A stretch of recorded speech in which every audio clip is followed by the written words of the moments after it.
Lovely to see you. And thank you for coming yesterday. No, don't, because I felt that it's my duty as an Indian to voice my anguish, my apprehensions at what's happening. And before coming, I was just looking through the pages. There's a big book I have, your grandfather's name. Acha. And I was looking through that, and I know these 2,800 kilometers is nothing. You walk through sweat, tears, and blood, literally. And we have seen history happen from the inner circle. I've watched it from the outer circle.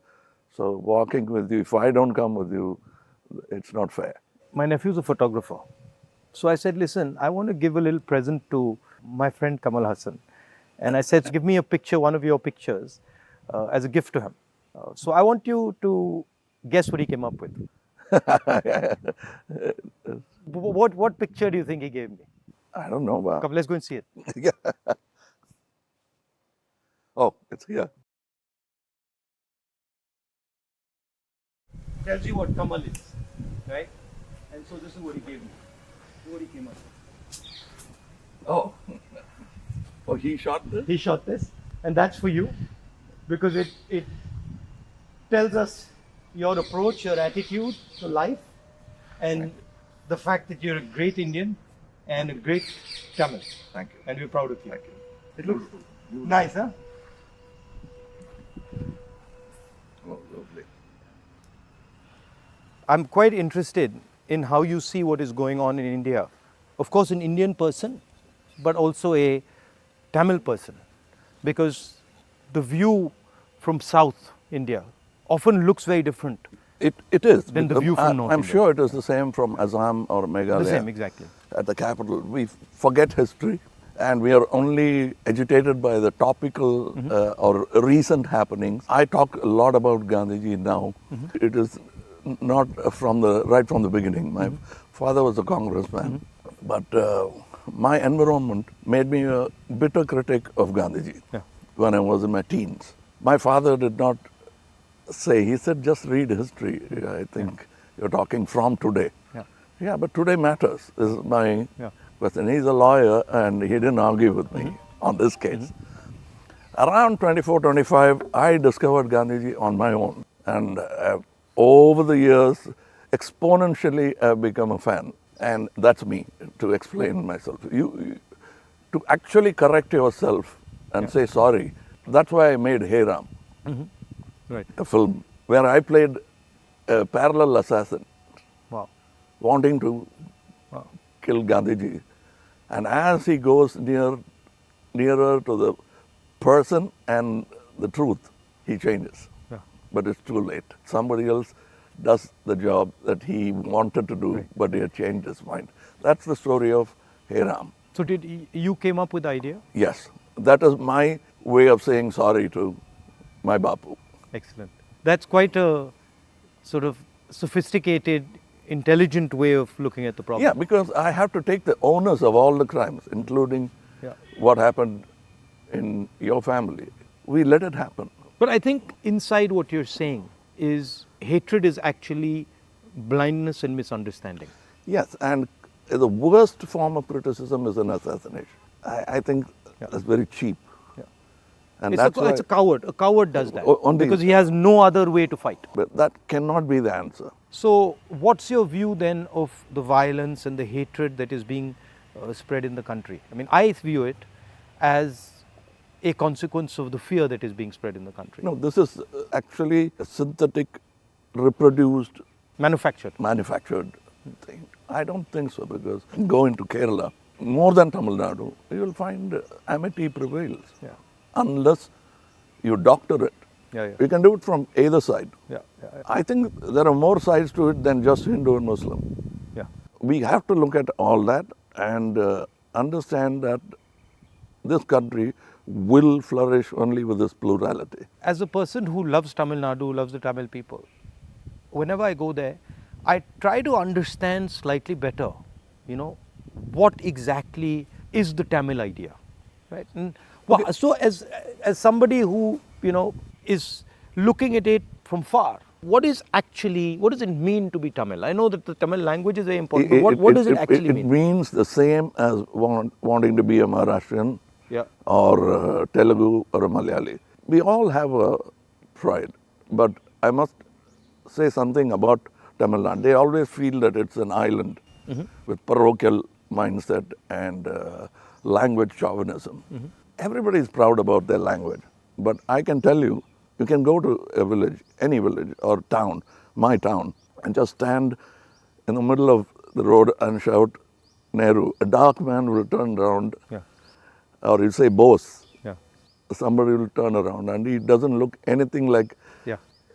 Nehru ji or Bose ji. And they'll turn, you'll find Gandhi, many Gandhis. That is the mindset. And at a particular point, they felt there was apathy from the center. That happens every time. It will happen with every government. They are now unhappy with what is happening now. But that's not permanent if you could approach it like you're doing it now. The reason why I want to celebrate your walk is reaching out to the people and lending the ear instead of standing on a podium and lecturing. Yeah. That's commendable from your side. But my experience when I go to Tamil Nadu, right, is that they express themselves in a very passionate, Yes. it's different expression. So if you go to Maharashtra, people show affection, but the way the Tamils show affection is something completely different. I get that feeling when I go there, and I always wonder, what is that exactly? How does it, why such strong affection or strong expression or so passionate? It's part of the culture. It's a very old culture, and they've seen wars, they've seen battles, they've learned a lot from Jainism, Yeah. Buddhism. It's a mixture of everything. That kind of affection was enjoyed by Kamaraj, Yeah. MGR, all those leaders. They are moved to tears, Yeah. laughter, screaming when they see the man out there. I think around the country it's like that with variations. And also the Tamil language is very important to them. Yes, I think even non-religious, godless people celebrate Tamil and worship Tamil. So you said you're doing this fashion business, and so you know a lot about what is going on in the rest of the world. How do you see the United States, China, these countries? Where do you see India's place in all this? Nowhere less than them, Yeah. but we should walk the talk. Yeah. Like you're doing, every Indian must walk the talk. I want to be, or simply resigning yourself to calling it a third world country. Yeah. You can't do that anymore. That's blasphemy. And you said in our earlier discussion that production has a lot to do with it. The ability to produce something and Yes. sell it outside India, not just in India. Yeah, we can't have a toddy mindset because you can't bottle it. It has to be had Right. then and there. We are in G20 not because of one government, Yeah. successive governments.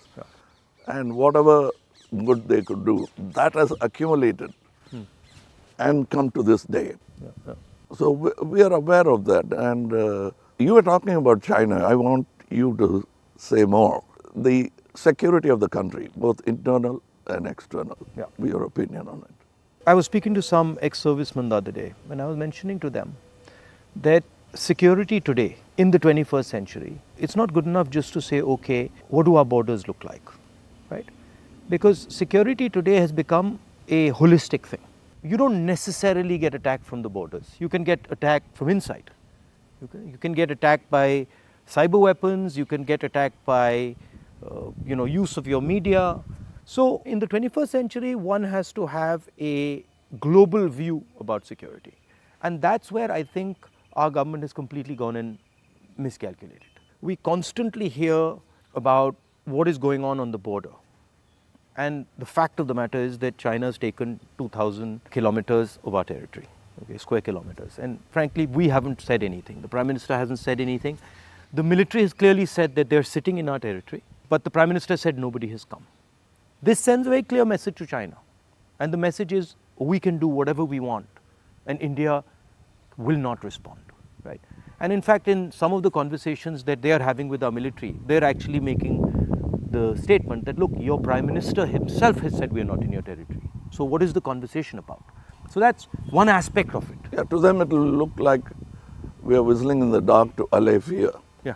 No, and Looking out somewhere no, else. imagine if you are the leader, right? And your forces and my forces are negotiating, and your forces are coming and saying you're in my territory, and then I say no, but your leader has said we're not. So it destroys the entire negotiation position of Yes, India. yes. Right? So that's one aspect of it. The second aspect of it is how conflict has been transformed, and conflict has been transformed because earlier you fought on a border, now you fight everywhere, right? So you fight by shutting down power stations, you can fight by attacking the railway system, you can fight by militarily attacking, you can And fight. the oldest trick is to Yeah. contaminate border. Yeah, so you can do that. So the single most important thing in the 21st century is that a country has internal cohesion, that there's harmony in the country, that people are not fighting, that there's peace in the country, and the country has a vision. The point is not going to war, right? The point is being in a position where you cannot be attacked. And there's a link between a weak economy, a confused nation without vision, hatred and anger, and the Chinese sitting in our territory. Because they know that we are dealing with internal matters, internal confusion, an internal lack of harmony, and so they can just go in and do whatever they want. So that's one element of the problem. The other huge element of the problem is what has happened in Ukraine, right? And essentially what the Russians have done in Ukraine is they've said, look, we will not accept that the Ukrainians have a strong relationship with the West. And they've basically told the Ukrainians, if you have a strong relationship with the West, we will alter your geography. And that is the exact same principle that can be applied in India. What the Chinese are saying to us is, be careful with what you're doing, because we will alter your geography. We will enter Ladakh, we will enter Arunachal, and what I can see is them building a platform for that type of an approach. So as an Indian person, I don't want to be somebody who's warmongering, but I'd like our country to be aware that there are real problems on the border, and those problems on the border are connected to what is going on inside our country. When Indian fights Indian, when the economy doesn't work, when there's joblessness, our external opponents can take advantage of that situation. Yeah, so because that's it's broadly an opportune moment Yeah. of distracted. Yeah. So one of the things that we've constantly telling our government is talk about it. If you don't want to talk through the media, at least talk to the opposition. We understand these things. We might be able to help you, advise you, bounce ideas off us, but they just don't listen. So it's the approach that we understand everything. The other aspect of it, which you touched on, is that frankly there's no one who can compete with China. I do not believe that on production, on as far as the economics is concerned, I do not believe that the West can take on the Chinese. I believe that India can take on the Chinese. We have the population. We have the population, we have the people. What do you need to take on the Chinese? You need a young population, you need large numbers of people, you need a large educated base. Compared to China, our population is younger. Exactly, right? And if you see the West, right, and this might be a bit controversial, but they've got too much. They're flabby. They're living in opulence. They live. They are outsourced. And they outsource, right? Whereas our people, they know what a struggle is. They understand difficulty. So I think as an Indian person, I see a huge opportunity for India to become, like China, the producer of the world, right? And of course, the West has a space which is high-end manufacturing, high technology, etc., which they're very good at, they'll dominate. And we should try and challenge them on that. But I do not think they can compete with China on the large-scale manufacturing, blue-collar work. And I think that's the tragedy, that we are walking on these streets, you walked with us, and all our children are saying we are unemployed, when in fact we could have huge amounts of employment through our agricultural system, through sort of manufacturing. The constant neglect of agriculture is disgruntled many Tamilians. They're voiced, they came here, they didn't even get an audience. Yeah. India has skills, and it has skills everywhere, right? I always say that the next Satyagraha is the skill set development for India. Right. Because making thousands of lawyers who won't get a job, thousands of engineers Exactly. who won't find a job. Instead, if you develop their skills, they can have their degree but pursue their passion. Instead of me talking about other subjects generally, let me talk about where I come from, the film industry. But the number of training facilities, 200 jobs in a film, and there's no ITI for that. So what it is, right, is actually a disrespect of skills. You will not respect the person's skill and then say, okay, as the nation, how do we empower this person's skills? So I gave you the example of Bellary, right, which is the jeans capital of India. Now Bellary should be exporting jeans to the rest of the world, should be exporting different types of jeans, should be innovating on jeans. Right? Bellary has been shut down because of demonetization and wrongly applied GST. And you've literally taken a hub which could challenge the Chinese across the world in making jeans, and you've destroyed it. It used to have 4.5 lakh people working there, it now has 50,000. Like something like what you're doing with Khadi, right? I mean, who would know that that's a Khadi jacket?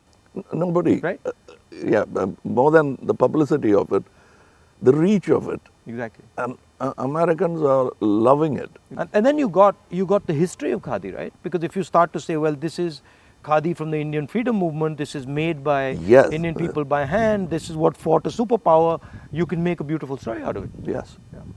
And it's not done in a modern factory. Yeah. It's done by people sitting in villages and handmade. Exactly. You know, I'm very happy and honored to be sort of partnering with these people who've been neglected. They're almost on the verge of closing down and going back, thanks to GST. So how many people now are working there? We have started, we have not started a full-fledged tailoring system because we only have 12 outlets and we can supply with a number of tailors. But the number of weavers are many. Right. They are in Telangana, Karimnagar. We are sourcing it. We are going even to Kutch and other places so that we can bring India together. So that's it was very nice. It was very nice of you to come, I must say. I with all the situation and the BJP and sort of the ability they have to coerce, I think it's also a brave thing. That's why I think that's why he gave. He came up with that idea of the picture. It's not easy. I'm glad he thinks of me that way, but I still remember the speech by Gandhiji when he said, "Shake the lion's mane," for which he was incarcerated.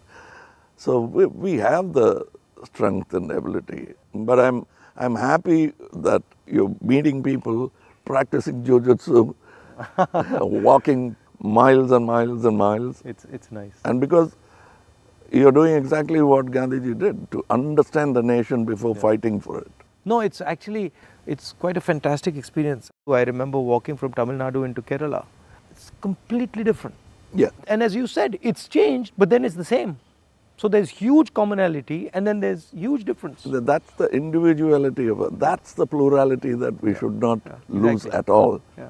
And I think a lot of what we traditionally have is also the artisan, the small and medium person, the little clusters who have huge skill, but they are sort of hidden away, hidden treasures, so to speak. Yeah, I think it's very important that a government in position should bolster like farmers during the Gaja calamity. For them, after some time, party affiliations don't matter. Yeah. The calamity that they're facing is the pain is the most important thing. It doesn't matter. Yeah. And politicians always go and talk about the next election. Yeah. And their trajectory is towards that, and that they don't like. Yeah. They can't tend to take their eyes off it. Yeah. Politicians. I find that. And I get criticized a lot, sometimes where they're like, oh, he's not election centric. I mean, I think of course, one has to fight elections, one has to be in politics, one has to take them seriously. But there's also another role of people. There's a role of bringing people together, of listening, of being affectionate. That role, I think, is a very important role. What we have done through our party is that simply sort of wipe the dust away from the Gram Sabhas and brought it back into, now it's happening because we are attending and now we want to take it into the towns. I think people should participate in politics, not necessarily electoral politics only. Exactly. But they must have a firm say that politicians will have to understand it's not all about number crunching, that they'll have to answer certain things. And people should also feel that I can vent or complain. I can say something, and politicians should also feel that I can take some punishment. He's shouting at me, okay, no problem. I did something wrong. I go and listen to what he's doing, what he's saying. I think that's, people don't like criticism. I think criticism is a good thing. I think we are a very young democracy still, in spite of 75 years. The reminiscence of the monarchy is still in our mind. Yeah. No, that's a profound thing you've said. It's true. It's still, they want loyalty. And politicians who are in power want to somewhere behave like a king. Because it's not too far behind in history that we had princely states. 70 years, But I think if you look, a lot of sort of our chief ministers and leaders, the approach is that of a king. You look, you're like unilateral decisions. I will do whatever I want, not taking into account what people feel, not listening. I think there's quite a lot of that. Yeah, and they are offended when you call them a civil servant. Yeah. I'm not a civil servant. I'm in position, I'm in power. But that's what we are, ultimately. It should be a position of honor rather than position to usurp. Yeah. The trustee idea of Mahatma Gandhi. Over the time, I'm looking for people who are at least a semblance of that in them, because it's unique. He's a tall international figure. Yeah. And that we realize when he's not there. Well, anyway, I won't keep you. No, I'm keeping you. It's lovely to see you. And whenever you're in Delhi, next time, maybe we go and have a meal or something. Yeah, sure. I'd love to do that. And I'd like you to look into our thing I've sent. I will. I'll give you my your measurements. I will 100%. We'd like to dress you up. Okay, I'll do that. Thank you.